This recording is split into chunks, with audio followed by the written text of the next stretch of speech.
क्या तू किसी असिस्टेंट डायरेक्टर की औलाद है क्या? मेरी जिंदगी में भी तो बिल्कुल इसी तरह के हालात बने हैं। गरीबी क्या होती है ये मुझे बहुत अच्छी तरह पता है। मुझे बहुत अच्छे से पता है कि भूख क्या होती है। मैं किसी बड़े या नामी राजघराने से नहीं हूं, मेरा वहां से कोई नाता नहीं।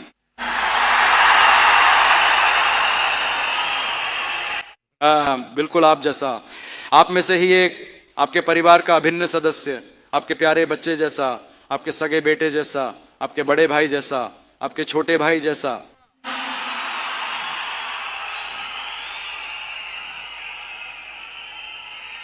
मैं भी बिल्कुल ऐसा ही महसूस कर रहा हूं। इसीलिए तो आपने भी मुझे बिल्कुल वैसा ही समझ लिया था।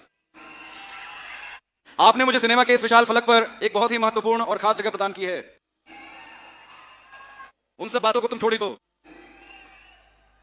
विजय, आप सभी लोगों का कर्ज चुकाने के लिए ही आपने राजनीति का यह कठिन मार्ग चुना है।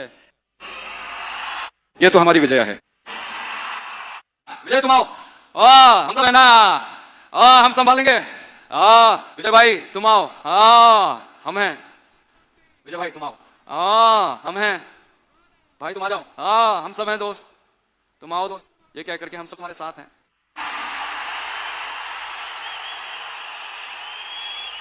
आपने जिस तरह से मुझे इतने असीम प्यार और अपनेपन के साथ अपनाया है, मैं उसके लिए आपका सदैव आदरणीय और हृदय से आभारी रहूंगा। इस वक्त मुझे यह कहना चाहिए, इस सफर और इस प्रोसेस में मुझे बहुत सी मुश्किलों का सामना करना पड़ा।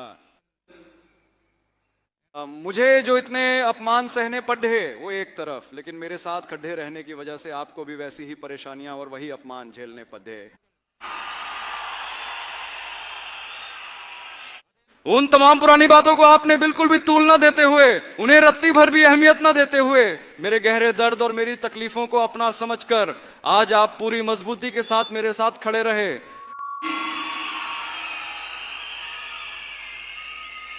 मेरा नाम जोसेफ विजय है, मैं ही हूं।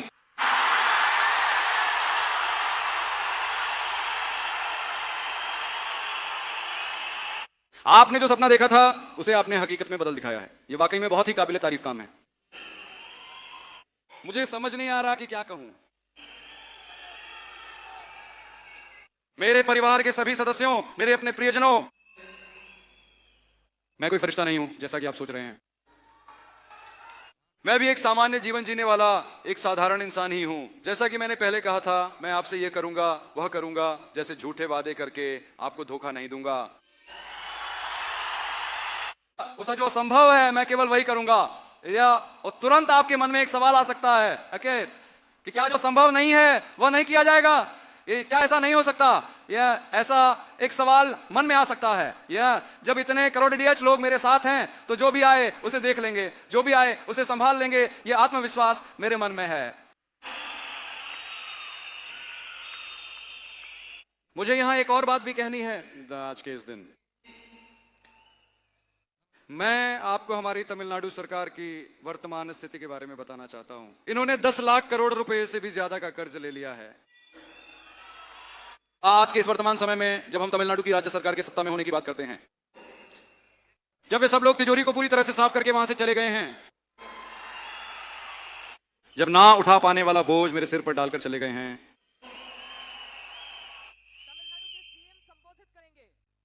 तो बिल्कुल इसी तरह की विकट परिस्थितियों को देखते हुए हमने इस पूरी जिम्मेदारी को अपने कंधों पर उठाने का साहसी निर्णय लिया है।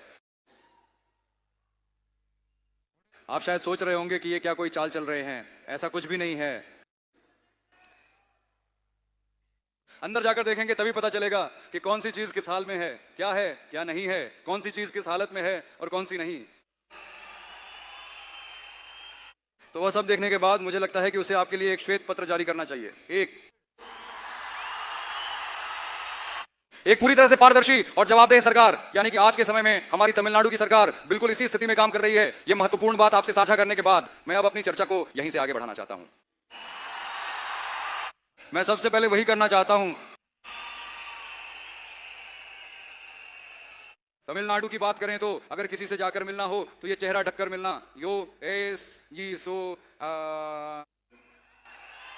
क्या हुआ है? मैं छुपकर या आपको बिना बताए किसी से मिलने जैसा काम नहीं करूंगा। जो कुछ भी होगा मैं उसे पूरी पारदर्शिता के साथ और बिना किसी छिपाव के करूंगा। आपने इतनी बड़ी जिम्मेदारी मेरे हाथों में सौंपी है, साथ ही मैं आपसे अनुरोध करता हूं कि आप मुझे थोड़ा समय भी दें। मैंने जो कुछ भी कहा है उसे चरणबद्ध तरीके से पूरा करने की मैं कोशिश करूंगा, मैं उसे पूरा करूंगा। साथ ही अगर आप मुझे थोड़ा समय देंगे तो यह मेरे लिए मददगार और सहयोगपूर्ण होगा। यह आपकी सरकार है। महिलाओं की सुरक्षा के मामले में मैं बहुत सख्त हूं। नशीली दवाओं की संस्कृति को नियंत्रित करने के लिए क्या कदम उठाए जाने चाहिए, क्या प्रयास किए जाने चाहिए, मैं आज से ही इन पर काम शुरू कर दूंगा। हमारे बच्चों को उससे बचाकर सुरक्षित रखना हमारी सरकार की सबसे बड़ी जिम्मेदारी है। इसी तरह मैं कानून व्यवस्था और हर एक नागरिक की सुरक्षा को पूरी तरह से सुनिश्चित करूंगा, भले ही वे लोग वही क्यों ना हो जिन्होंने अतीत में मेरा अपमान किया था। भले ही उन्होंने मुझे कितना भी गहरा दुख या पीड़ा क्यों ना दी हो, अंततः वे सब मेरे अपने ही लोग तो हैं। फिर चाहे वे मेरे मित्र हों या फिर मेरे शत्रु, ये 8 करोड़ लोग, ये सब मेरे ही तो हैं।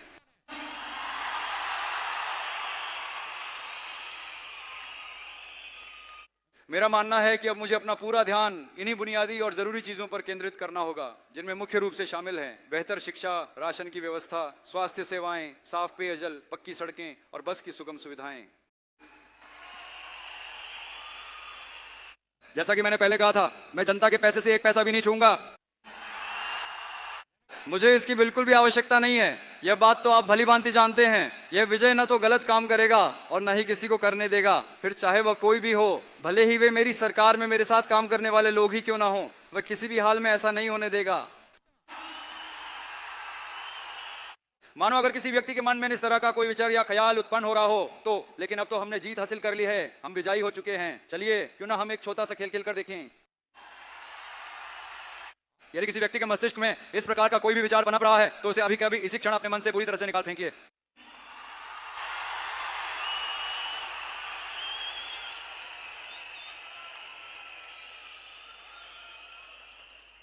यहां सिर्फ एक ही सेंटर है, मेरे नेतृत्व में बना सेंटर। इस तरफ एक सेंटर है, इस तरफ एक पावर सेंटर है, वहां एक पावर सेंटर है। ऐसा कुछ भी नहीं है, मैं अभी बता देता हूं। हमारी महिलाएं, युवा शक्ति और अन्नदाता किसान, सरकारी कर्मचारी, शिक्षक, मेहनतकश लोग, मछुआरे, हम सभी हमारी टीवी के सरकार में खुशहाल रहेंगे, खुशहाल रहेंगे, खुशहाल रहेंगे।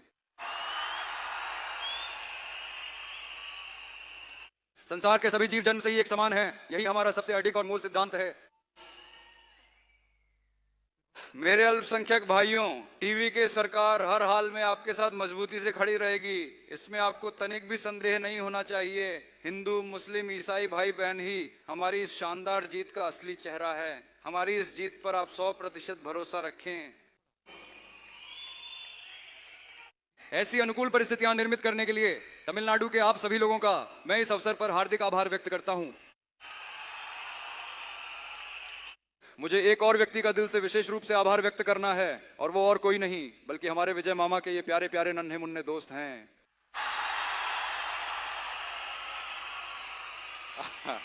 ये सब उन्हीं की बदौलत मुमकिन हो पाया है। मैं आपका शुक्रिया किस तरह अदा करूं मुझे समझ नहीं आ रहा। और तुम्हारे उज्जवल भविष्य को ध्यान में रखते हुए मैं तुम्हें विश्वास दिलाता हूं कि तुम्हारे लिए सब कुछ बेहतर करने का काम तुम्हारा यह विजय मामा ही करेगा। खुद पर कॉन्फिडेंट रहें। इसी सिलसिले में मुझे एक और शख्स का भी विशेष रूप से आभार व्यक्त करना है। भला मैं आपको कैसे भूल सकता हूं, आखिर आप ही तो मेरी जान हैं। तमिल कावेत्री कजगम से जुड़े मेरे सभी साथियों,